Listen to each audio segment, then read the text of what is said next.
Olá, seja bem-vindo, seja bem-vinda ao Jcast. Eu sou Karina Calandrin, sou a host do podcast e esse é um podcast para quem tem perguntas, porque no judaísmo sabemos que mais importante do que termos as respostas diretas é sabermos fazer as melhores perguntas. Essa é uma série especial do podcast que estamos fazendo com as Tenuot da CIP. Então, é uma série em que reunimos representantes das 3 Tenuot da CIP e propomos uma discussão para entender um pouco a visão desses jovens sobre temas mais relacionados e diversos ao mundo judaico. Essa primeira leva foi realizada com a mediação da Rabina Kelita Cohen, que também é a nossa diretora executiva da Academia Judaica, e teve como tema o que é ser sionista hoje. Então, os jovens discutiram um pouco as suas visões sobre a política israelense, o que eles entendem sobre ser sionista, é possível ser sionista e criticar o governo de Israel, qual é a separação de Estado e governo, é possível se manter apoiador do Estado de Israel e criticar certas políticas. Então, foi um podcast bem interessante em que é possível entender um pouco a visão desses jovens de 3 Tenuot diferentes e que tem contribuído bastante para uma compreensão mais ampla, né, da juventude judaica brasileira e mais especificamente paulista. É muito interessante, continue acompanhando a partir de agora.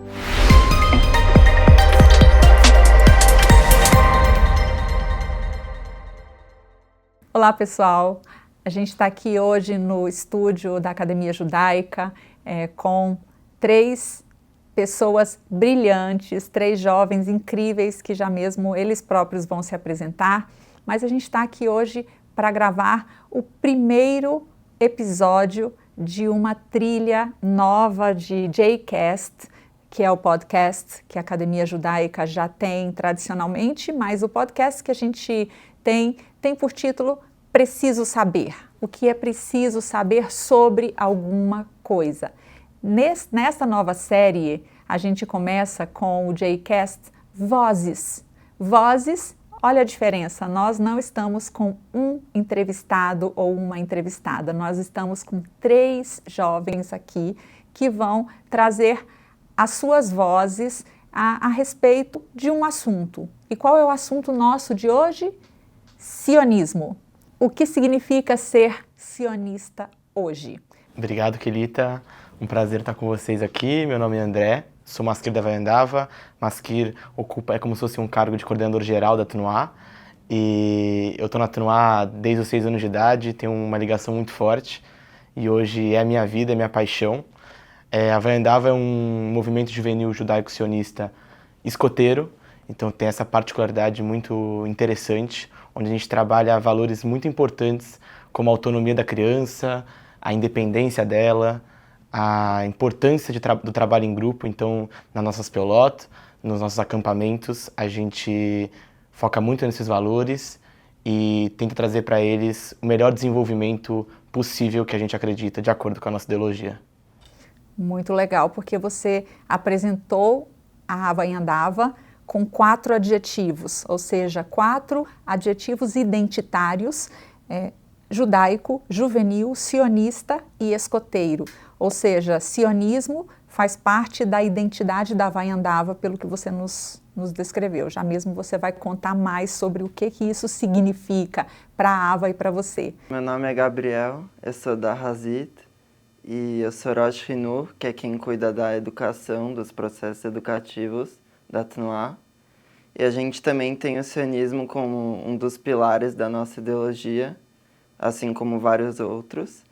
E é isso, a nossa Tenuá, a gente busca sempre trazer uma educação crítica nos nossos Anihim, para fazer com que a gente forme jovens críticos, analíticos, e que possam influenciar, principalmente, em formar uma sociedade em Israel mais justa e mais alinhada com os nossos valores. Legal, legal, porque pilar é algo que é estrutural, né? Então o sionismo também, não por acaso vocês abrem essa série e não por acaso vocês são as pessoas que vão nos contar sobre o que os jovens, o que a juventude tem a dizer sobre sionismo, né? E a gente está aqui com 3 movimentos juvenis, três vertentes, três olhares, três perspectivas, três maneiras diferentes de atuar e cada uma delas o sionismo está imerso de alguma maneira. Como que é, Luísa? Conta pra gente sobre vocês, sobre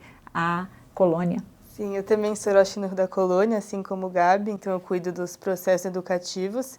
E a gente também, acho que de formas diferentes, mas tem pilares um pouco parecidos, eu acho. Também tem o sionismo como um pilar muito importante, assim como o judaísmo, a educação, o Tikkun Olam. Então, a gente foca muito em educar nossos Hanihim de maneira não formal e informal sobre esses temas e, enfim, também outras coisas da atualidade que fogem um pouco só do judaísmo, do sionismo, sobre o Brasil, sobre outras perspectivas, assim, mas também alinhados muito com a educação não formal e informal e tendo o sionismo como um pilar muito importante. Ótimo. Bom, então já que vocês colocaram, né, os três colocaram que o sionismo está presente dentro dos processos educativos, dentro da sua própria identidade. Então, eu acho que eu vou começar com uma pergunta um pouco apimentada para o André, porque a CIP esse ano está completando 90 anos e a AVA vem logo atrás aí com 88 anos, né? Vai completar 88 anos esse ano. Vai completar 88 anos esse ano. No momento em que os pioneiros da CIP chegam ao Brasil, vindo de uma Alemanha onde o nazismo vem crescendo, vem ocupando os espaços e os espaços judaicos vêm sendo reduzidos. A alternativa de vir para o Brasil, né, vem essa população judaica alemã para cá e logo nasce a Havaiandava. Qual era a concepção de sionismo naquele momento, né, pré-criação do Estado de Israel, e como que isso veio se modificando ao longo do tempo para chegar como a concepção sionista hoje da Havaiandava? É muito interessante, Kelita, falar sobre o sionismo da Havaiandava no começo da história. Por quê? Acho que você deu um contexto muito importante sobre a criação da Havaiandava. Então, é um grupo de jovens judeus alemães que vêm para São Paulo e, junto com a CIP, criam a Havaiandava, que a Havaiandava vem do Tupi-Guarani, que significa no Tupi homem de todas as raças. E por que tem isso? Porque na época, na Era Vargas, grupos de estrangeiros, né, não podiam se reunir para discutir, enfim, diversos assuntos. Então, o Tupi foi uma forma de camuflagem de abordar um nacionalismo para que o governo não ficasse tão em cima da Havaiandava, então a tribo Havaiandava. E o escotismo também vem nisso. O escotismo vem num lugar onde a gente alia valores do judaísmo junto com o do escotismo e também é um movimento nacionalista que estava muito forte na época e continua até hoje e que foi também uma forma de camuflagem, de aliar de acordo com os valores que a gente acredita. E é muito interessante porque a Havaiandava ela vem de um lugar onde no começo nós não nos declarávamos sionistas, né? Esse não era o principal propósito, por exemplo. Vem o casal Speyer, que é um casal muito famoso dentro da CIP, que fez, enfim, bastantes projetos pedagógicos dentro da CIP, inclusive a Havaiandava tomou conta disso, e o principal enfoque era o judaísmo.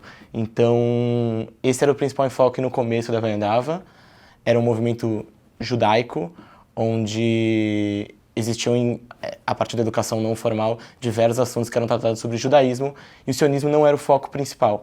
Aí, depois de um tempo, e a gente pode contar um pouco também, o sionismo vira uma parte muito importante da ideologia da Havaiandava e até hoje é assim. Depois da Havaiandava, que eu entendo que é o primeiro movimento juvenil que a CIP, que nasce na CIP, qual a sequência? A Hazit vem primeiro ou a colônia? A Hazit, na verdade, ela meio que se forma a partir de uma separação da Havaiandava.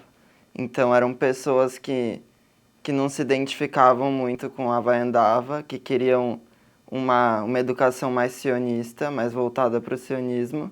E aí, algumas pessoas resolveram criar um outro movimento. A Sima e o Davi Struman foram os criadores. E resolveram criar um movimento mais alinhado com os ideais deles. Poxa, gostei já eu estou falando de pimenta, né? Tem spice para tudo quanto é lado. Você falou que justamente o sionismo foi o turning point dessa, talvez não dessa divisão, mas talvez dessa multiplicação, né? Porque de uma viram duas, né? É uma multiplicação, né? E justamente a questão do sionismo é que se interpõe porque a Hazit entendia que o sionismo precisava ser central e naquele momento, como o André nos contava que lá no princípio o sionismo talvez não fosse exatamente um pilar, e talvez, não sei, a gente estava ainda pré-criação do Estado de Israel, talvez até mesmo essa ideia estava sendo gestada, né? E a Hazit vem nesse momento para poder falar assim, essa é uma pauta importante, vamos lá, né? E de alguma maneira talvez tenha influenciado a própria Avanhandava a se revisar, né? E como é que foi com a colônia? A colônia tem uma trajetória um pouquinho diferente das outras Tnuot. A gente virou Tnuá relativamente recentemente, em 2016. Então não foi muito esse processo que eles trouxeram de ter um legado e de já terem pessoas pensando. Quando eu fui Hanihá, comecei na colônia em 2014, não era Tnuá ainda. Então foi muito um processo de os meus madrihim, quando eu era criança, eles mesmos criarem os pilares e a ideologia, então foi uma coisa menos de um legado, assim, uma coisa mais escolhida mesmo, pensada por pessoas há muito pouco tempo atrás, assim.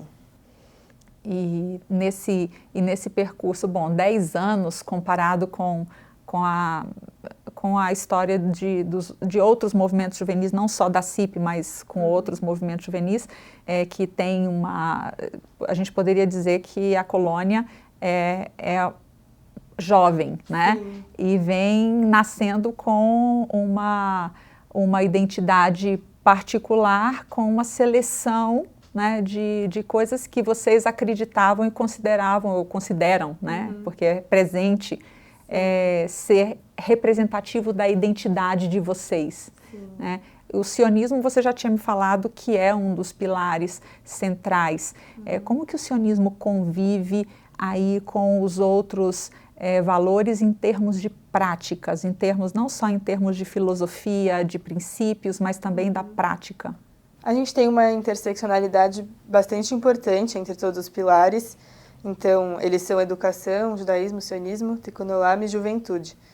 E na prática é muito sobreposto, assim, a gente ensina sobre sionismo por meio da educação, então com as Peolot a gente ensina sobre sionismo e também é isso, muito difícil descolar sionismo de judaísmo, então também na prática muito juntos. E, enfim, acho que tudo isso se sobrepõe muito na prática, sabe? Acho que o sionismo está muito ligado intrinsecamente, assim, aos nossos outros fundamentos. Então, na prática, isso aparece da mesma forma, assim. Bom, então, passando um pouquinho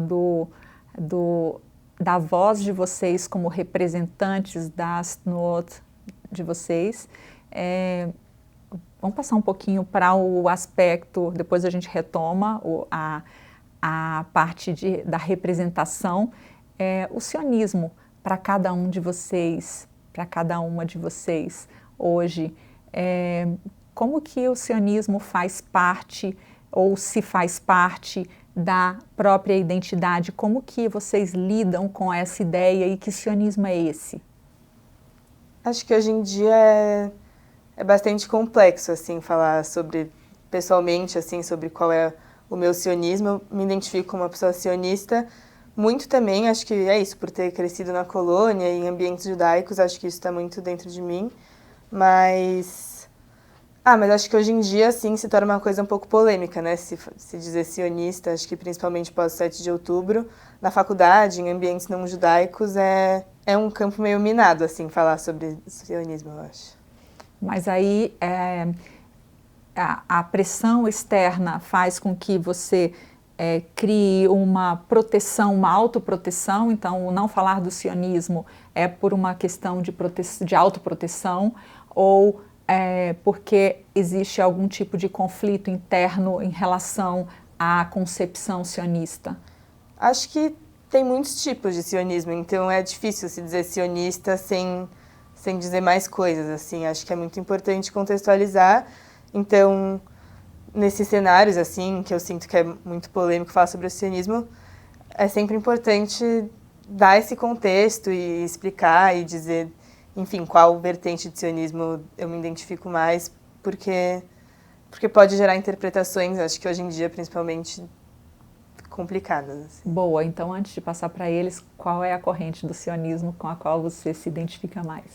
Acho que não tem nenhuma específica, assim, mas para mim, ser sionista é querer que Israel seja tipo, o melhor país possível e, enfim, mais igualitário, mais próspero e nesse sentido, assim. Então, eu acho que faz muito sentido falar sobre sionismo hoje em dia, mas tendo o cuidado de isso, levantar que eu acredito que tem que ser um país igualitário e justo e que não necessariamente, acho que adiantando um pouco aqui, mas não necessariamente se dizer sionista é defender o Estado de Israel, assim.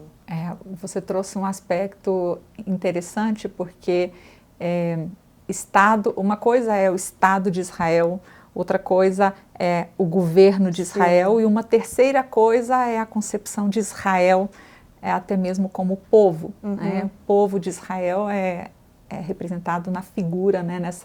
nessa ideia lá do Tanar, né? Lá uma ideia da Torá sobre Israel como povo, né? Muito antes como uma nação, muito antes de ser Estado, muito antes de ter o governo que tem hoje ou o governo que tem em cada momento, né?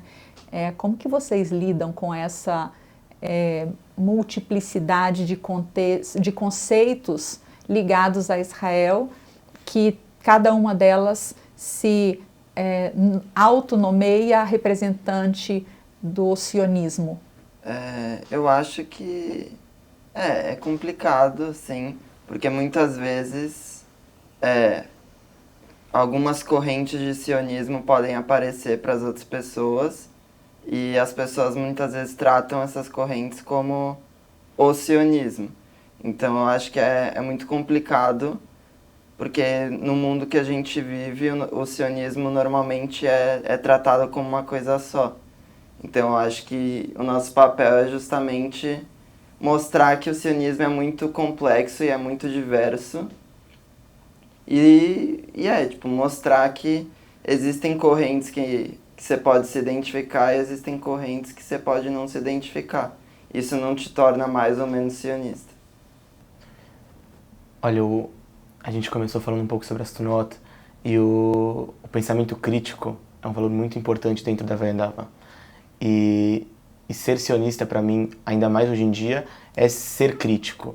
Eu acho que a gente tem que entender, e a Vayandava também entende, que o sionismo é um movimento de autodeterminação do povo judeu e que todo esse movimento, existem problemáticas dentro dele, existem correntes onde tratam assuntos de uma forma talvez não tão correta e acho que a nossa intenção aqui e estarmos na Tnuá, estarmos liderando tudo isso, a intenção nossa é fazer com que as pessoas consigam entender que ser sionista não é defender com unhas e dentes o governo de Israel, por exemplo, e sim entender quais são as problemáticas atuais de Israel, entender quais foram as problemáticas da criação do Estado de Israel e corrigir isso, sabe? E entender que valores humanitários estão acima de qualquer movimento.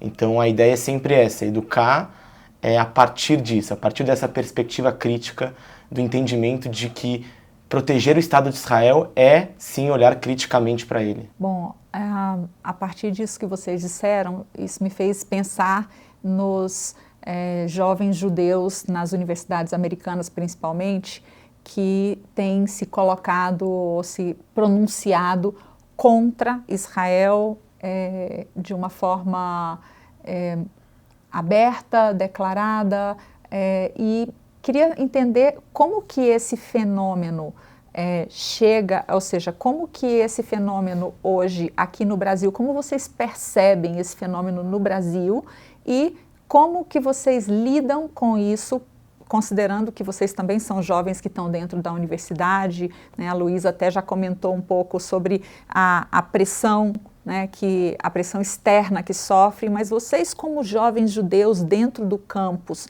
né, em termos de posicionamento, como que vocês lidam com esse outro lado da juventude judaica que se coloca contra Israel e se posiciona em outras fileiras? Eu vejo um pouco mais aqui no Brasil como o contrário esse movimento, assim, não sei se é um pouco a minha bolha e pessoas que eu convivo, mas vejo poucos jovens judeus se declarando contra Israel e muito mais jovens judeus defendendo muito o governo e, enfim, de um jeito até um pouco cego, assim, sem esse olhar crítico que o André trouxe. E eu acho também muito preocupante esse outro lado, acho que é um outro lado da mesma moeda, assim, de alguma forma, porque é isso, também contribui para essa visão de um sionismo único e, na minha perspectiva, problemático, que parece hegemônico hoje em dia, mas não é, assim. Então, eu acho que o problema é outro, mas que, no final, assim, acaba gerando questões um pouco parecidas, sabe? Eu tô muito com a Luísa, assim, na fala dela. Realmente, eu acho que é por esse caminho mesmo, realmente. Muitos judeus acabam não defendendo o sionismo e outros judeus, para outros judeus, o sionismo é parte de ser judeu, assim. É o que muitos judeus pensam, é que Israel é um lar para eles, é uma forma deles se conectarem mais com a religião, com a cultura. Então, é um tema complexo. E, na minha perspectiva, tem algumas problemáticas em relação a esse assunto. Acho que a primeira é sobre os estudantes das universidades, e aí digo não judeus, botarem o sionismo como uma corrente só e botarem o sionismo como o que está acontecendo hoje no governo de Israel. E para mim isso é uma problemática porque não tem uma visão geral sobre todo um processo que foi feito, sobre o porquê do sionismo ter sido implementado, criado. E digo que pensar nisso não é esquecer outra narrativa, que eu acho que é muito importante ter uma perspectiva de diferentes narrativas. Mas é importante também olhar essa narrativa e que eu acho que muitas vezes ela não é tão olhada. E como vocês comentaram sobre jovens judeus que falam e defendem com unhas e dentes o governo de Israel, por exemplo, como a Luísa comentou, para mim também é uma problemática. Então, eu acho que tem dos dois lados. Para mim é uma problemática porque você começa a defender, muitas vezes, o indefensável, sabe? E a gente não tá para isso. Eu acho que, eu digo por mim, assim, eu não tô aqui para defender com unhas e dentes o Estado de Israel e por isso que estou na Vaiandava hoje. Não é para isso que a gente está aqui. Sabe? A gente está aqui para conseguir olhar para o Estado de Israel de uma forma verdadeira, sabe? E é isso, é o que eu trouxe de novo. Olhar para Israel é olhar criticamente. Defender Israel é defender de uma forma onde seus valores pessoais e os valores do povo judeu também estão incluídos nisso, sabe? Então é muito importante que a gente não deixe esse sentimento sionista que a gente cresceu em toda a nossa vida atrapalhar esse diagnóstico dos problemas que existem no Estado de Israel e no processo de criação dele. Bom, então, tomando o gancho do que o Gabriel falou sobre o Estado de Israel ser para o povo judeu a representação do lar nacional de todo o povo judeu, vocês se sentem, pensando em população israelense, população judaica israelense, população judaica na diáspora, vocês se sentem parte do Estado de Israel de alguma maneira, mesmo não sendo israelense, e que tipo de ingerência vocês consideram, ou que tipo de poder vocês têm sobre o que acontece em Israel, mesmo sem a cidadania, mas com esse passaporte judaico? Eu acho que quando você começou a formular essa pergunta, a primeira coisa que veio na minha cabeça é a educação. É por isso que a gente está aqui, eu acho. Porque a forma como a gente também influencia o Estado de Israel é educando os jovens da forma como a gente acredita, para que eles possam tomar a frente, para que eles possam tomar decisões na diáspora e também consequentemente fazendo aliar ir no Estado de Israel. Então essa importância de estar na diáspora e ser protagonista na diáspora e ser protagonista em Israel é muito importante. Na nossa visão, por exemplo, da Vaiandava, a gente entende que não faz sentido ser só uma coisa, só líder em Israel ou só líder na diáspora, mas sim nos dois. A gente entende que as duas formas de Agshama, de realização máxima da Tnuá, é ser protagonista crítico e feliz nas comunidades da diáspora e no Estado de Israel. Então, para mim, vem muito desse lado. Luísa, eu sei que você chegou recentemente do Shnat, chegou dessa experiência imersiva em Israel, que acaba dando uma dimensão de pertencimento e de cidadania, né? De poder estar na rua reivindicando junto, né? Luísa, você está a caminho, né, de Israel para uma temporada agora, para a sua própria experiência. Que expectativa você leva em termos desse protagonismo dentro da sociedade israelense, que você, como judia da diáspora, chega lá empoderada para? Acho que é tomar muito cuidado e cuidar muito dessa lente que eu vou, assim. Acho que é muito fácil, estando lá, ficar com um olhar um pouco diferente, assim, sendo imerso. Eu nunca fui para Israel, então essa pergunta que você fez sobre identificação com o Estado, se sentir quase que cidadã israelense, assim, é uma coisa que eu não sinto hoje em dia, sendo uma judia que nunca foi para Israel, mas claro que tem uma identificação muito grande por ter crescido num ambiente sionista, enfim. Mas eu quero muito ir para lá com um olhar de educador, assim, de quem vai voltar para o Brasil e que vai trazer coisas do que eu aprendi. E é isso, acho que é uma situação muito complexa que está tendo lá agora, né, com a guerra e desde o 7 de outubro. Acho que é uma situação muito complexa, então eu quero ir com esse olhar quase de pesquisador, assim, tentar entender de dentro o que está acontecendo e como as pessoas se posicionam, porque também as coisas que chegam para a gente, né, via mídia, assim, acho que sofre uma distorção, querendo ou não, do que as pessoas vivem lá. Então, acho que eu quero muito entender, assim, acho que antes de participar de qualquer tipo de coisa e de me sentir cidadã, entender de fato como que é a vida lá, sabe? Gabriel, no mundo ideal, essa participação, né, como foi você que tocou nesse assunto, então eu retorno ele para você. Quando você falou sobre o Estado de Israel e o Estado de todo o povo judeu, no mundo ideal, no mundo utópico ou no mundo que aspiracional, qual você acha que poderia ou deveria ser a medida, a calibragem da diáspora na tomada de decisão sobre o que acontece em Israel? É complicado. Eu vejo um grande papel na diáspora, no sentido de... Eu sinto que a diáspora ela pode muitas vezes ter um olhar mais frio em relação a alguns assuntos. Eu sinto que muitas vezes a população israelense ela tá tipo num contexto muitas vezes de guerra, em que as pessoas perdem familiares, um contexto de muito sofrimento, e às vezes tanto o governo quanto a população podem acabar não conseguindo ver as coisas de forma mais fria.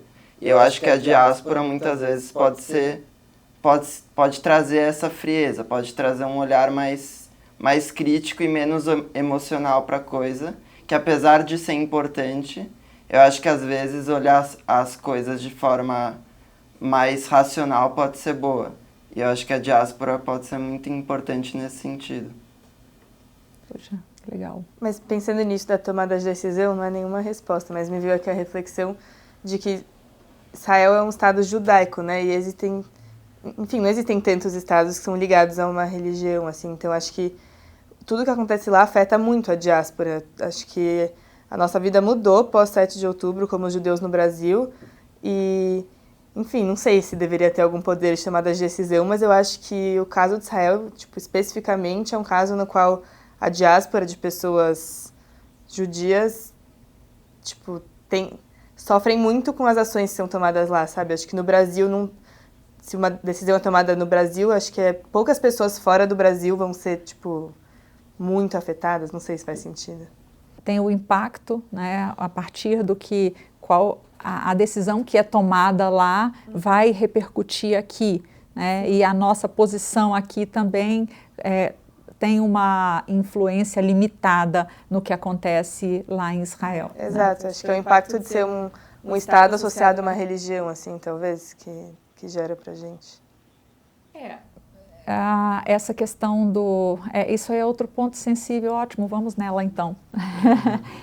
A questão o Estado de Israel, que o Estado de Israel não tem uma constituição como tal, exatamente por esse lugar ambivalente que ocupa a lei judaica e a lei nacional, né? Então, tem uma carta fundacional e essa carta fundacional de princípios seria o que nortearia todas as leis complementares que vêm a partir dela para poder fazer com que uma sociedade tenha regras e tenha parâmetros, né, para atuar.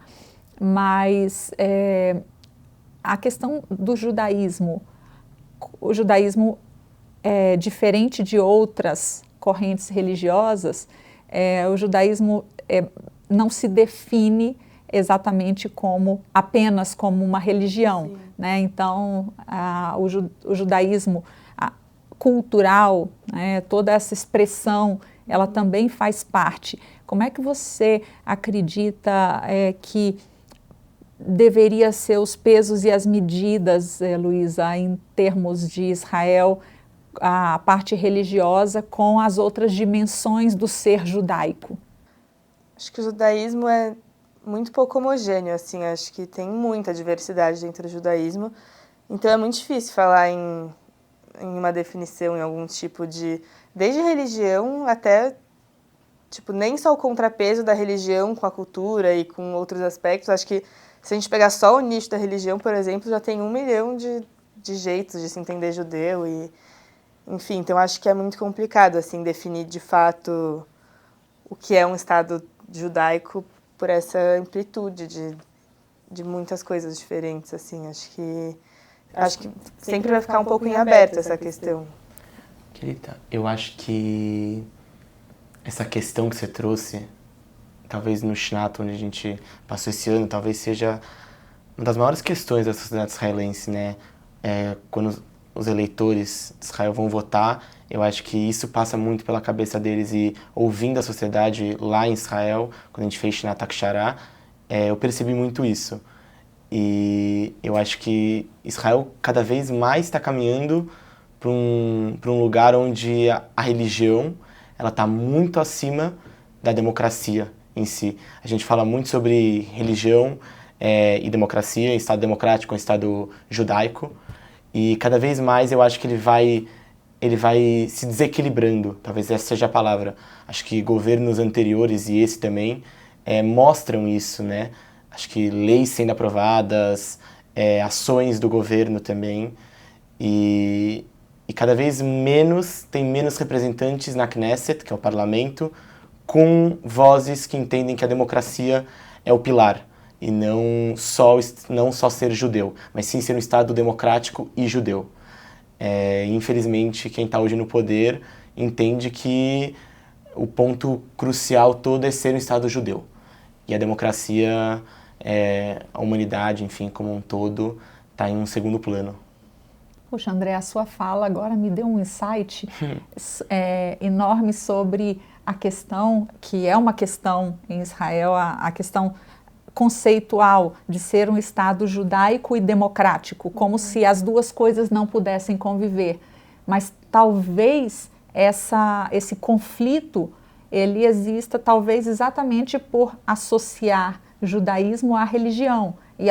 Nesse lugar, aí você pode, ou a religião, não a religião de Israel, porque a religião de Israel são seus valores, né? Talvez a corrente que se define Exatamente. como a detentora da voz da religião, né? E aí isso poderia ser o aspecto que entra em conflito com a democracia, mas não o fato de ser judaico, né? Sim, Porque, não, com certeza. E eu acho que é sobre isso, assim, a linha que hoje é predominante, por exemplo, acho que hoje é a linha predominante a ortodoxa, e que influencia em muitos aspectos, por exemplo, o Kotel, o Muro das Lamentações, onde há muitos anos há uma batalha do movimento Nashot HaKotel, um movimento que a Avianda, por exemplo, apoia, de direitos igualitários no Muro das Lamentações. Também há questões em relação a casamentos, né, em que o rabinato ortodoxo que deve aprovar certos matrimônios. Então, eu estou muito contigo em relação a isso. A questão é qual linha do judaísmo hoje é predominante dentro do Estado. deixa eu só fazer um pequeno, pensando nas pessoas que estão nos escutando, quando a gente fala, aqui no Brasil a gente fala ortodoxo como uma coisa homogênea. É muito importante a gente qualificar a questão do Modern Orthodox, né? Que é o ortodoxo, a população majoritária em termos de que se define religiosa em Israel é Modern Orthodox e não Haredi, não ultra-ortodoxo. Então, acho que esses posicionamentos eles estão muito mais alinhados a uma ultra-ortodoxia e não a ortodoxia como tal, porque, por exemplo, todo ano eu vou estudar em Israel, fazer minha reciclagem rabínica justamente num instituto ortodoxo, que é o Machon Shalom Hartman. E os valores que são discutidos lá são muito alinhados com os valores que a gente entende como judaísmo liberal aqui no Brasil. Então, eu acho que é bem importante para não parecer que a gente está aqui num complô, num reduto do judaísmo liberal falando contra a ortodoxia. E não é isso. Sim, né? Sim, não, com certeza. Que bom que você trouxe esse insight. Vindo de você. Bom, então, para finalizar essa nossa conversa, que é a primeira de várias, agora nessa nova série de podcasts, só que com a voz da juventude. Se vocês como educadores, se hoje como vocês apresentariam para um jovem recém-chegado no seu movimento juvenil e quando vai apresentar o movimento e dizer que o sionismo é um pilar do movimento, como que vocês apresentam com toda essa diversidade e essa complexidade que vocês já trouxeram, o que é ser sionista hoje, nesse contexto pós-7 de outubro e para esse jovem que está recém-chegando e vai se deparar com esse conceito pela primeira vez de forma pessoal? Acho que primeiro explicar de forma básica que o sionismo da colônia defende a autodeterminação do povo judeu e a existência do Estado de Israel, mas logo em seguinte, assim, acho que tão importante quanto fazer a ressalva de que a gente defende a existência do Estado de Israel da melhor forma possível, como eu disse, de uma forma igualitária, de uma forma justa, e que acho que intrinsecamente ao sionismo tá um olhar crítico sobre como ele é, assim, acho que ser sionista de fato é criticar como tá tudo acontecendo hoje, assim, acho que faz muito parte de se declarar sionista, também tá criticando e também tá tentando entender, assim, o que está acontecendo e como a gente gostaria que fosse e o que a gente pode fazer para ser diferente. Então, acho que junto, assim, em uma mão explicar que a gente defende a existência do Estado de Israel, mas na outra também que é importante criticar e entender, assim. Que as duas coisas convivem e devem conviver? Devem, com certeza absoluta. Acho que o sionismo hoje em dia, no contexto que a gente está, sem uma crítica, é uma coisa que cabe pouco, assim, acho que é difícil. Eu acho que é trazer também como, tipo, o sionismo é só uma aplicação de algo que eu acredito que é um direito de todos os povos.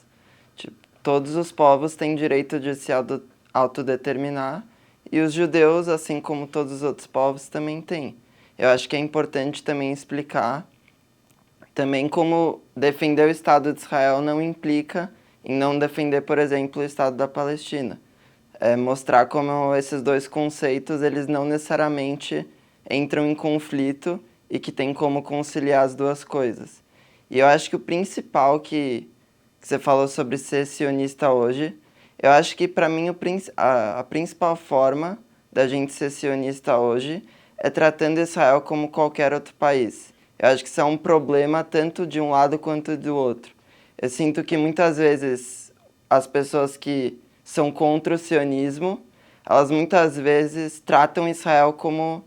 Elas não tratam Israel como qualquer outro país. As pessoas têm dificuldade de desassociar o governo de Israel com o Estado de Israel e acabam vinculando todas as ações do governo com o Estado de Israel.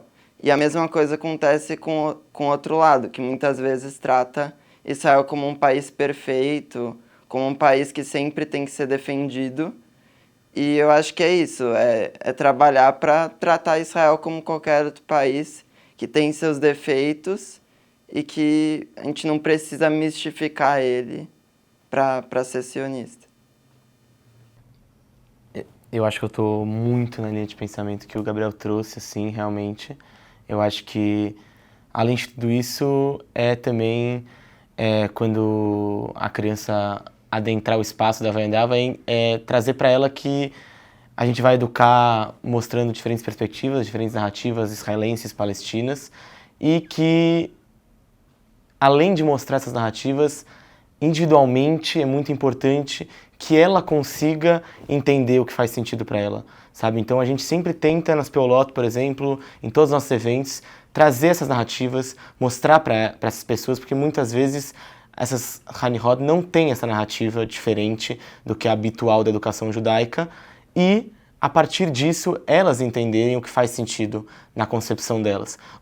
Logicamente que a gente é guiado a partir da nossa ideologia, então a nossa fala não tem neutralidade ideológica, isso é muito evidente, mas a nossa intenção é sim fazer com que a criança consiga entender as diferentes narrativas e a partir disso consiga criar o próprio ponto de vista, a própria perspectiva e continue se capacitando para isso. Isso é muito importante, eu acho que a gente nunca sabe de tudo, a gente nunca pode parar num ponto. E eu acho que o judaísmo fala muito sobre isso, né?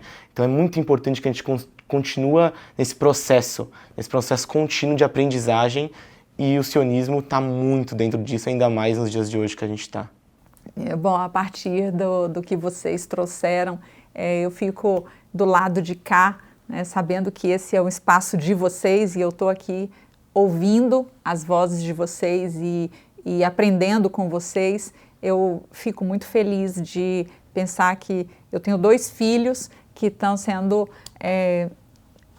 orientados, conduzidos, né, por pessoas como vocês, que estão com esse olhar da educação que vai formar essa geração, né, essa próxima geração que vai poder intervir também, né, nas questões de Israel de diferentes maneiras. Talvez essa ideia que já estava tão madura, né, amadurecida de certo ponto em relação à criação de 2 estados, com o 7 de outubro isso deu uma congelada, com tudo isso, que a gente possa conseguir sair das cinzas como uma fênix, né, e poder de novo restaurar e resgatar os nossos valores, a centralidade dos nossos valores, de entender que a gente defende o nosso direito, sem atropelar o direito do outro, mas também, como o sábio Hillel dizia e nos ensinou no Pirkei Avot, né, se eu não for por mim, quem será? Né? Mas, se eu for só por mim, quem sou eu? Né? Então, a gente precisa também desse equilíbrio entre a luta pela nossa segurança, pelo nosso Estado, pelo nosso lugar, a nossa terra, e ao mesmo tempo pensar como a gente pode colaborar e contribuir para que também a população palestina tenha um lugar seguro para eles, né? Livre do terrorismo, livre de governos, né, que também fazem a população palestina ser penalizada e sofrer, né? Vocês falaram, eu queria ler um trechinho da carta da Declaração de Independência de Israel, que vocês, eu acho que de alguma maneira o que vocês trouxeram é um resgate, né, dessa carta de fundação do Estado de Israel, numa parte onde diz: o Estado de Israel estará aberto à imigração de judeus de todos os países da sua dispersão. Promoverá o desenvolvimento do país para o benefício de todos os seus habitantes. Terá como base os preceitos de liberdade, justiça e paz ensinados pelos profetas. Defenderá a total igualdade social e política de todos os cidadãos, sem distinção de raça, credo ou sexo. Garantirá liberdade total de consciência, culto, educação e cultura. Protegerá a santidade e a inviolabilidade de santuários e lugares sagrados de todas as religiões e se manterá fiel aos princípios da Carta das Nações Unidas. Esse é o Estado de Israel que eu entendo que vocês descreveram, né, como ideal. Sim, eu acho que seria muito importante, eu acho que talvez esse também é nosso papel, que a gente possa caminhar para um Estado assim, né? Eu acho que hoje é difícil olhar para um Estado onde você citou tudo isso e enxergar e perceber que hoje é assim, e que eu acho que nosso dever é fazer com que a gente possa caminhar para um Estado que promove esses valores, né? Como a gente está construindo juntos essa linha, essa série de podcasts, no J-Cast da academia a gente sempre pede recomendação de um livro para as pessoas, para os entrevistados, para as pessoas que vêm sentar aqui nessa mesa. O que vocês recomendariam? Pode ser um livro, um filme, uma obra de arte, alguma ideia? O que vocês recomendariam para os jovens que estão escutando vocês? Pode ser um podcast? Pode. Eu recomendaria um podcast, eu recomendaria 2 podcasts que eu ouço toda semana, porque isso eu acho que minha identidade por morar em Israel também é muito forte com o Estado de Israel, e eu gosto muito de entender o que está acontecendo também, então eu sugeriria o Eu Com Isso, do Instituto Brasil-Israel, e sugeriria o Do Lado Esquerdo do Muro, com o João Miragaia e com o Marcelo. Também sugeriria esses 2 podcasts que são muito informativos e também trazem opiniões importantes de pessoas que estão morando lá em Israel. Então, eu queria falar sobre um poema que eu li um dia desses, que é do Yehuda Amichai, que foi um grande poeta judeu. E tem um poema dele que é chamado Paz Selvagem. E eu acho que ele se relaciona muito com os tempos atuais e traz muito quais formas a gente pode lutar para tentar chegar na paz. Então, acho que é um bom poema para trazer um ponto de vista sobre a paz. Recomendo muito o documentário Promessas de um Novo Mundo. Acho que traz muito desse sonho que a gente compartilha todos, de uma Israel que esteja de acordo com esse trecho que você leu da carta. É muito, muito bom para dar uma esperança, assim. Bom, obrigada a vocês por trazer tanta luz e tanto ar de esperança, né, no meio de notícias da guerra e tantos temas que são pesados, e a gente conseguir, no meio disso tudo, ouvir com leveza e com crítica e com seriedade, né, as vozes de vocês. Isso, para minha geração, né, é motivo de muito orgulho e de vontade de dizer para vocês, Kadima. Obrigado. Muito obrigada. Muito obrigado.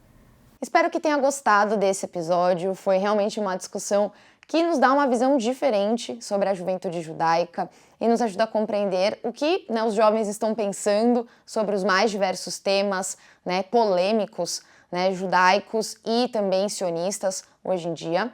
E se você está nos ouvindo pelo Spotify, nos siga aqui na plataforma, dê 5 estrelas para a avaliação do podcast. Também deixe um comentário, né? Sugira outros temas para que esses jovens discutam, deixe sua reação, né? Se você gostou ou não gostou, sugestões, críticas, são sempre muito bem-vindas e a gente lê todas. No YouTube é a mesma coisa, então siga aqui o podcast, nos dê um like e deixe também o seu comentário com a sua sugestão, crítica e também um elogio que você gostou aqui do episódio. Siga também a Academia Judaica nas redes sociais, estamos em todas as plataformas disponíveis e sempre com novos conteúdos para você se inteirar dos temas que são caros a nós da comunidade judaica. Até uma próxima!